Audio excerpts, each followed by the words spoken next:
messieurs, merci encore une fois de rester avec nous pour ce nouveau numéro de votre magazine Femmes. Et surtout, bonne année. Nous sommes en début d'année. Quoi de plus normal que nous puissions nous présenter mutuellement des vœux. On espère que vous vous portez bien. En ces débuts d'année, nous avons choisi de vous présenter un nouveau visage. Elle est jeune, mais pleine, avec beaucoup d'ambition, et déjà active dans la société. En sa manière, elle essaye d'aider d'autres femmes à pouvoir devenir autonomes et se rendre utile dans la société. Nous recevons pour vous, dans ce numéro de votre magazine Femmes, Joli Cœur Ori Falanga. Elle est assistante pasteur. Vous avez beaucoup de casquettes. Je préfère m'arrêter d'abord là. Vous allez bien? Je vais bien, merci maman Feza. Alors c'est un peu ce qui m'intéresse déjà dès les débuts de l'émission. Vous êtes très jeune, assistante pasteur. C'est quelle fonction encore ça? Alors oui, comment dire, j'ai accepté l'appel de Dieu vraiment quand j'étais très jeune, à mes 14 ans. C'est quelque chose qui m'a rencontrée comme ça avec des amis. C'était un réveil dans le quartier où j'étais et on a vraiment commencé à servir Dieu. C'est vrai, après, avec le temps, certains sont tombés, certains sont restés, mais Dieu m'a fait grâce de rester vraiment sur le droit chemin. Vous tenez? J'ai tenu par la grâce de Dieu, exactement. Et vraiment, c'est ainsi que quand j'ai eu l'âge où je devais aller à l'université, j'ai fait le choix de faire l'école biblique et je suis allée au Ghana pour le faire. Okay. J'ai fait 4 ans et c'est là que j'ai été appointée pasteur et je suis revenue. Je travaille dans mon église en tant que pasteur assistante. On a mis l'huile sur vous. On a mis l'huile sur moi, on a posé les mains. Pasteur, vous prêchez aussi? Oui, je prêche. Je prêche surtout pendant la semaine dans ce qu'on appelle les cellules ou encore des centres. Donc l'église est sur... Il y a la jeunesse? Oui, les séminaires de la jeunesse de l'église et tout ça. Donc c'est là que je prêche le plus. Et voilà. C'est un travail que j'aime beaucoup et je me sens honorée par Dieu de m'avoir fait cette grâce. Alors, à côté de ça, vous êtes initiatrice d'une fondation. Exactement. Et comment vous vous retrouvez aussi avec cette passion de pouvoir servir les autres? Alors, je pense que cette passion est vraiment venue dans mon travail en tant que pasteur. Comme je vous ai dit, on fait des cultes de semaine dans des différents quartiers. Et j'ai été envoyée pendant une bonne saison, pendant une bonne période à Kanluka pour faire mes cultes de semaine. Et j'ai remarqué que pendant mes cultes, j'avais beaucoup de jeunes filles, il y avait vraiment beaucoup de jeunes, j'attirais plus les jeunes et des filles notamment, mais qui étaient vraiment dans des situations assez compliquées, difficiles. C'était des filles de 16 ans, 17 ans, avec 2 enfants. Elles ne font rien, elles ne vont pas à l'école. Elles ont arrêté depuis l'école primaire. Des fois, c'était même difficile dans nos partages parce qu'il n'y a pas vraiment cette connaissance. Il y avait beaucoup d'analphabétisation. Et donc, c'est pendant ces temps-là que j'ai dit non, je dois quand même aider. Je vais faire quelque chose pour ces filles. Je vais les aider, non seulement spirituellement, mais aussi dans le domaine de leur vie de tous les jours. Donc c'est là que j'ai commencé à... Parce que moi, mon papa, déjà, je vais donner une petite histoire. Mon papa était chef cuisinier. Donc avec mon papa, on se retrouvait en train de faire des gâteaux, du pain, des choses comme ça à la maison, des cakes, la pâtisserie. Et on cuisinait aussi. Ma petite sœur, elle a pris le côté cuisine. Elle adore cuisiner. Et moi, j'aime bien la pâtisserie. J'avais développé la pâtisserie. Okay. Et je faisais à la maison, donc j'ai même un petit business aujourd'hui, j'entreprends. Ça s'appelle Fait Maison. Je fais mes gâteaux à la maison, ils sont frais, ils sont bons. Et on va les goûter. Hein. Ah, bien sûr. Et donc, je me suis dit, bon, qu'est-ce que je peux faire pour ces filles? J'ai peut-être pas l'argent qu'il faut, mais il y a un proverbe que j'aime beaucoup qui dit ne me donne pas du poisson tous les jours, mais apprends-moi à pêcher. Alors j'ai dit, je vais apprendre à ces filles ce que je connais. Je donne ce que j'ai. Et j'ai commencé à apprendre à ces filles à faire des petites choses comme des beignets, des galettes, des gaufres. Et je voyais qu'elles s'en sortaient.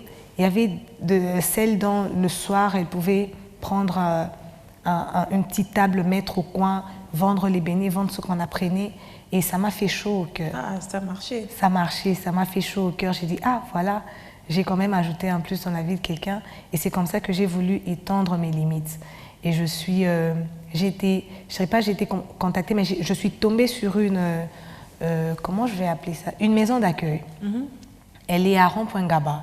D'accord, c'est une maison qui recrute ou qui reçoit beaucoup de jeunes, des délinquants, filles et garçons. Mais moi, j'étais plus tombée sur la maison des filles.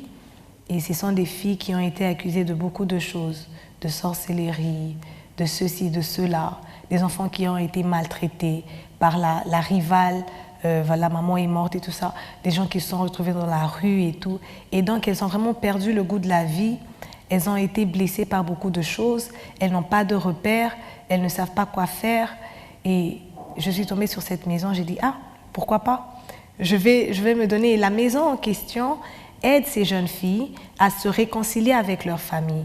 Okay. Et pendant le temps où... Ce qui n'est pas toujours évident. Hein. Ce qui n'est pas évident. Donc, il y a des fois, les filles peuvent faire 1 an, 2 ans, 3 ans dans la maison d'accueil. Et donc, cette maison d'accueil forme ces filles-là parce qu'ils ont aussi remarqué que beaucoup ont ce problème. Elles ne connaissent vraiment rien, elles n'ont pas été à l'école et tout ça.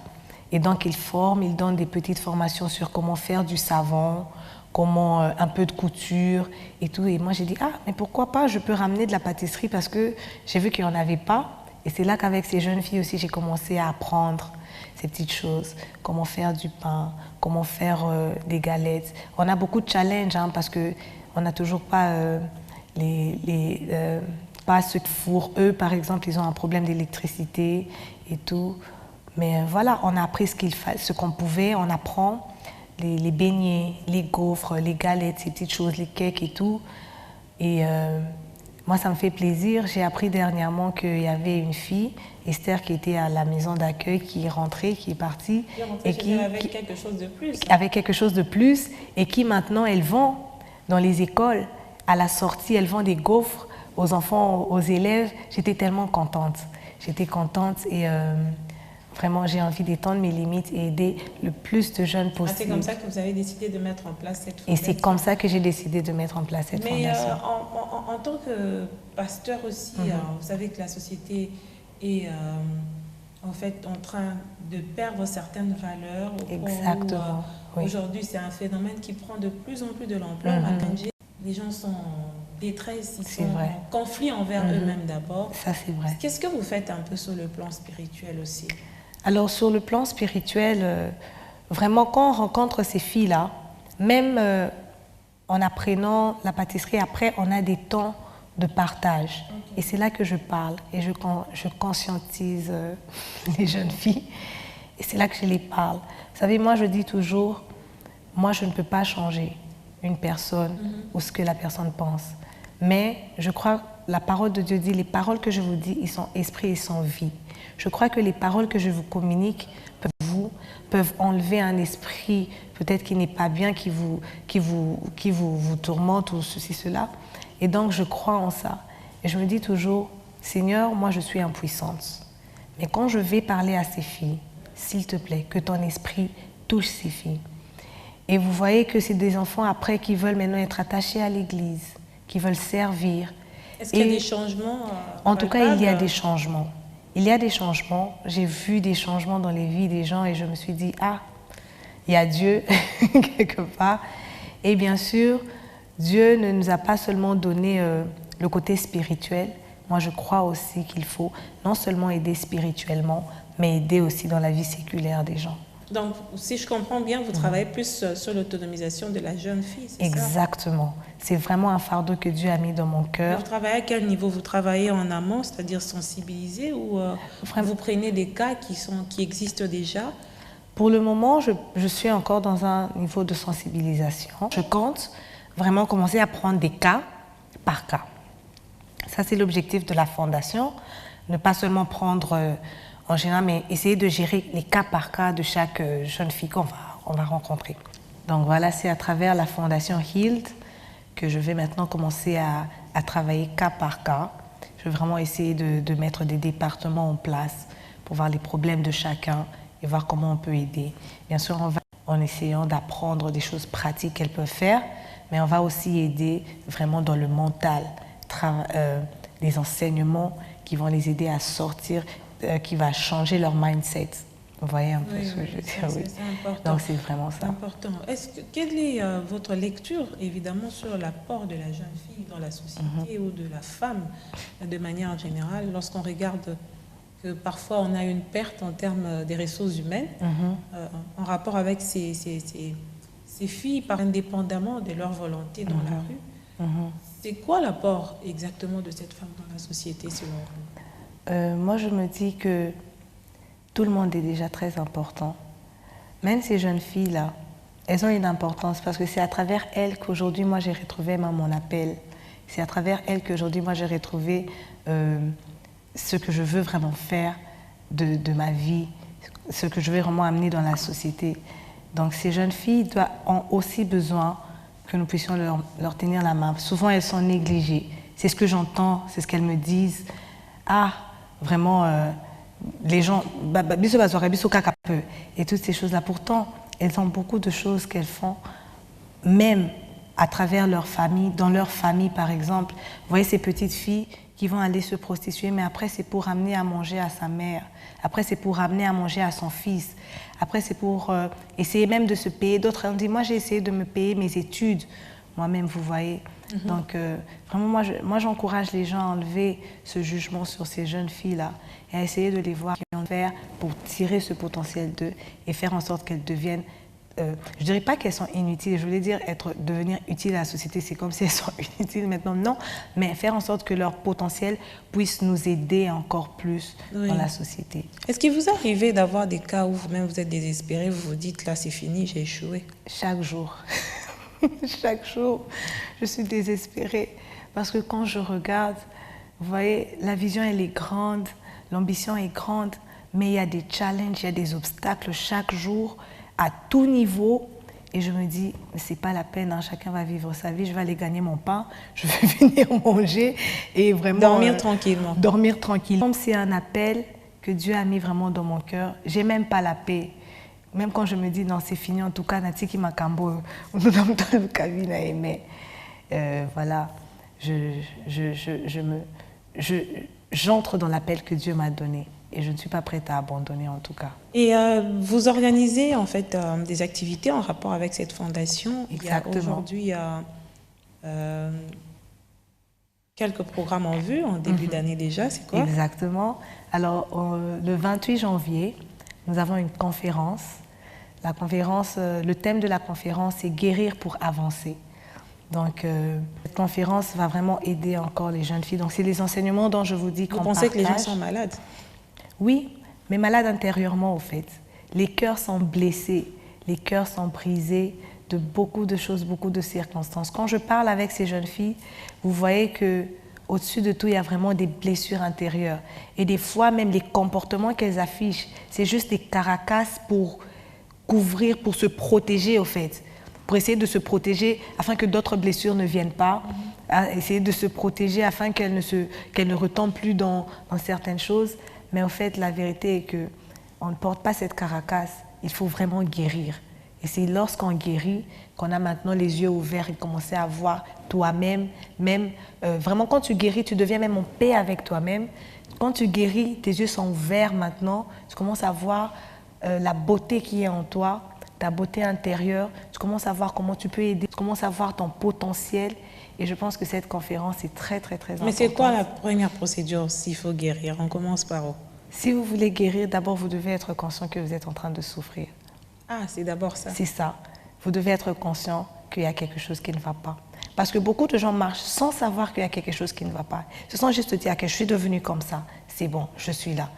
Pourtant, ce qui a poussé la personne à devenir ce qu'elle est maintenant, c'est au fait ces blessures-là. Mais elle n'est pas consciente que c'est au fait ces blessures qui m'ont poussée à devenir celle-ci. Une personne qui est toujours fâchée, une personne qui parle mal, ses réponses sont toujours blessantes. Elle, pour elle, elle t'a répondu normalement parce que c'est ce que tu dois connaître, c'est comme ça que tu dois le savoir. Mais pourtant, en vérité, c'est juste que parce qu'elle a été blessée plusieurs fois, alors ce qu'elle fait, c'est qu'elle blesse.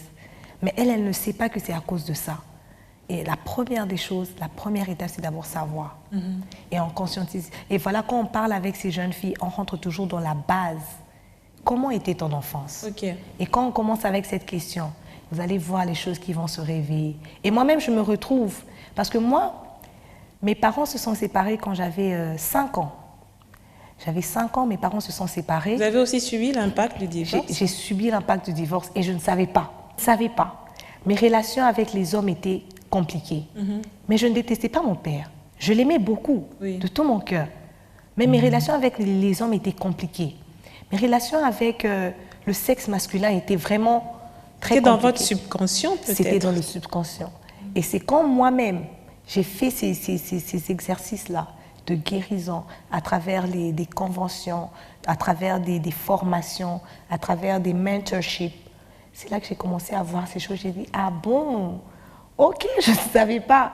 Et maintenant, quand je parle avec ces jeunes filles et que je commence toujours avec cette question, alors comment était ton enfance? Quand on commence dans la base, là, on commence à monter. Vous allez voir les choses qui vont remonter sur la surface et vous comprenez. Chacun a des histoires dans son placard. Hein, on a beaucoup d'histoires. Beaucoup d'histoires. D'autres, c'est des séparations. C'est aussi la capacité de gestion. Exactement. Et certains d'entre nous, en fait, on pense qu'on est en train de gérer la chose de la bonne manière. Mais des fois, ce n'est pas toujours la bonne façon dont on est en train de gérer. Et pendant ces conférences, cette conférence que je vais avoir le 28, je vais parler de ça. Comment même savoir gérer les blessures. Comment, parce que vraiment dans ce monde où on est, même si tu guéris, demain il y aura encore quelqu'un qui va te blesser, but how to bounce back. Comment revenir à toi-même. Et c'est vraiment une conférence qui va être très très puissante. Alors vous ciblez qui exactement?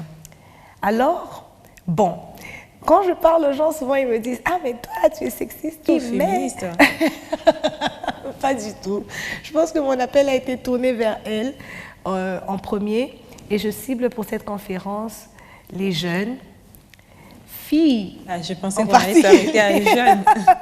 Quand tu as dit les jeunes, j'ai dit ah oui, là on est genré. En général, vraiment, mais tout le monde peut venir à cette conférence. Oui, ça concerne tout le monde. La ça société a exactement, beaucoup de blessures. Ça concerne tout le monde, femmes. exactement. Mais j'aimerais vraiment, de la même manière dont moi j'ai traversé ces choses, j'ai guéri et aujourd'hui, je suis en mesure d'aider les autres. J'aimerais vraiment former une jeunesse, des jeunes femmes qui sont guéries, épanouies, qui voient vraiment la lumière au bout du tunnel et qui la suivent. Mais c'est quoi au menu? Qu'est-ce que vous avez prévu? Alors, pour cette conférence, nous aurons d'abord un panel.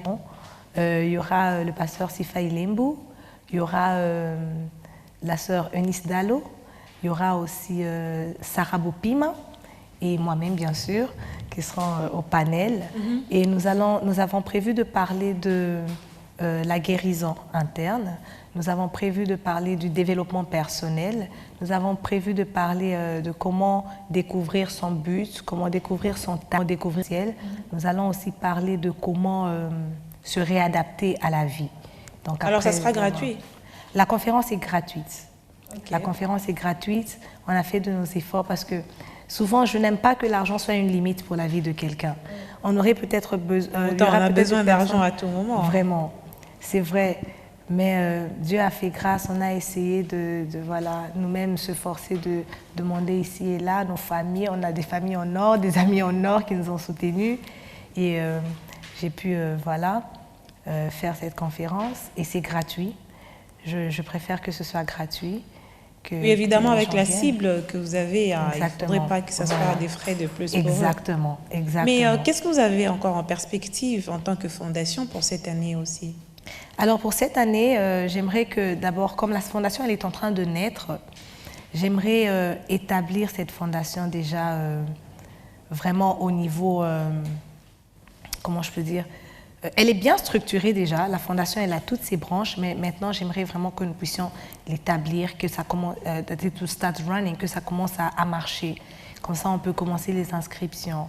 J'aimerais faire appel, vraiment c'est encore du bénévolat. C'est encore du bénévolat. Moi, mais où est-ce que vous trouvez l'argent pour faire tout ça? Donc, comme je vous ai dit, j'ai une famille en or, des amis en or. Mais aussi, moi-même, je travaille. Je suis éducatrice de la petite enfance. J'enseigne les tout petits. La crèche, j'ai fait une formation dont j'ai un certificat de Early Childhood Development, développement de la petite enfance. Et donc, mon salaire part dans tout ça. Je crois que c'est une bénédiction.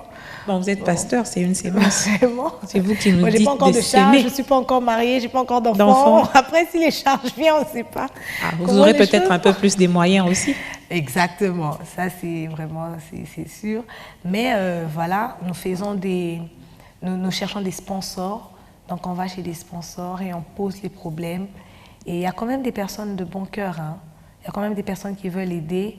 Et voilà, on a du soutien, des bonnes personnes. Si on a encore plus, on sera ravis. Parce que la vision est grande. Donc, vous allez poursuivre avec les formations de ces jeunes pendant oui, exactement. cette Donc, année. cette année, souvent, je fais, c'est les samedis, je suis libre les samedis, j'utilise mes week-ends, 2 samedis par semaine. Je vais dans la maison d'accueil, je fais les formations au camp local, je fais les formations. Mais vraiment, la vision de faire l'atelier, c'est plus parce que quand je vais faire les formations de pâtisserie et tout ça, je me rencontre à court de matériel. Oui. Et on ne peut pas avancer dans l'apprentissage. Parce qu'il y a la base de la pâtisserie, mais après, il y a des grandes choses. Je veux qu'elles apprennent toutes ces choses-là. Et donc, voilà pourquoi je veux vraiment que l'atelier soit en place, où on aura nos bonnes machines, on aura nos matériels qu'il faut, les matériels qu'il faut. Et là, on va continuer. Donc, cette année, vraiment, c'est mettre la fondation en place. Ah oui, hein, on espère que vous allez évidemment pouvoir tenir par rapport à ces ambitions. Vous êtes pasteur, vous êtes jeune. Est-ce qu'il y a des choses qui ne vous manquent pas? Bon, j'ai été crucifiée. Non, il n'y a que le Christ qui a été crucifié. Vraiment, je dirais que j'aime bien ce que je fais. Fanny, ne vous manque pas sortir, mais je sors, l'ambiance. Hein. Vous savez, je sors avec mes amis, avec ma famille, avec mes sœurs. Ça dépend d'où vous allez. Oui, on part dans des restaurants, on part manger, on part dans les endroits. How can I say, mais la vie de la jeunesse ne vous manque pas? Mais c'est ça que je vis avec mes sœurs. C'est ça, vous voulez parler de la vie de la jeunesse comme... Vous comprenez de quoi vraiment je parle? Ça vous manque pas? Non, en tout cas, je ne dirais pas que ça me manque parce que je crois que la vie que je vis n'est pas inintéressante, c'est un mot, ça se dit. Donc, oui, c'est pas comme si la vie que je vis est une vie triste, est une vie qui n'est pas bien, est une vie qui ne m'emmène pas du bonheur. Non. Je mets de la musique chez moi, ces derniers temps en plus il y a de la musique chrétienne, quand toi-même tu danses, tu sors, c'est même plus que la musique, tu vois, parce que ça te fait bouger comme il faut. You can move. Et donc il y a des endroits où je vais avec mes soeurs, je vais avec ma famille, je suis épanouie, je suis heureuse.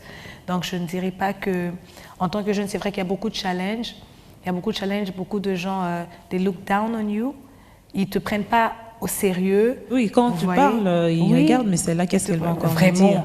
Hé, pasteur, madame Kipo, mais voilà, je ne m'ennuie pas dans ma vie. C'est une vie que j'aime. Je me retrouve et j'ai fait des très belles rencontres. En tout cas, il n'y a rien d'ennuyant dans la vie chrétienne. Vous allez être épousée par un pasteur, c'est toujours comme ça? C'est ce que les gens me disent, mais moi je ne pense pas non, que... mais c'est par expérience, c'est ce qu'on a vu. Des milieux, je ne pense pas que... Les personnes que vous fréquentez sont souvent celles-là qui viennent vers vous. Mais moi je me dis... Et peut-être parce que vous allez bien vous comprendre en termes ministériels. Ça se peut, mais c'est pas comme si je me suis limitée. Je me dis, ok, moi, je suis pasteur. Il faut que j'épouse un pasteur. Non, moi, je pense pas que c'est ça. Vous allez épouser un Moupagano? Non. Bon, Moupagano aussi. Bon, épouser... Maman Faiseur, vous avez des questions. Non, je ne dirais pas épouser un Moupagano. Il y a des servantes aussi de l'Éternel qui sont à l'église, qui rencontrent aussi ces difficultés parfois. Ça, c'est vrai. Oui. Ça, c'est vrai. Moi, je me dis, le critère, c'est vraiment une personne qui craint Dieu. Je crois que la crainte de Dieu, c'est au-dessus de tout. Quand une personne craint Dieu, quand une personne a la crainte de Dieu en elle, elle va marcher peut-être dans une droiture plus qu'un pasteur. Être un pasteur, c'est un titre. Moi, je crois que quand Jésus va revenir, il ne va pas savoir que celui-ci était pasteur, celui-ci était apôtre, celui-ci était évêque, celui-ci était prophète. Il va nous prendre comme un homme qui craint l'Éternel. Avec lui, on peut avancer, on peut aller loin. Ah, on a écouté. Hein? On a écouté ce message. Il est bon.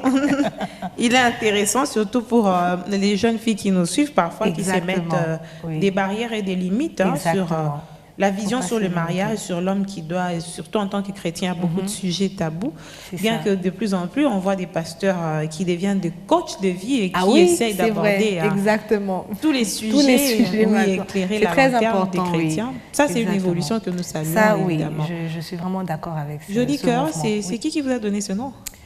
Alors, Joli Cœur, c'est mon nom de famille. Ok. Oui, mon papa était haïtien, mon feu père, parce qu'il est décédé en 2014. Oh, paix à Donc, son âme. paix à son âme. Il était de nationalité haïtienne et ma mère congolaise. Ok. Donc, mon père est venu ici à Kinshasa. Il a Il a rencontré rencontré ma votre mère. mère. Et nous sommes Ils ont les fait produits de leur rencontre. Ils ont Mais, fait des beaux voilà. enfants. Merci beaucoup, maman Faiza. Et intelligents. Merci, Merci maman d'avoir Faiza. répondu à nos questions. C'était Le un rendez-vous est honneur. pris pour la fin du mois avec cette conférence. La fin du mois, le 28 janvier, au Mall Empire. Empire, oui. Empire Kinshasa sur 24 novembre.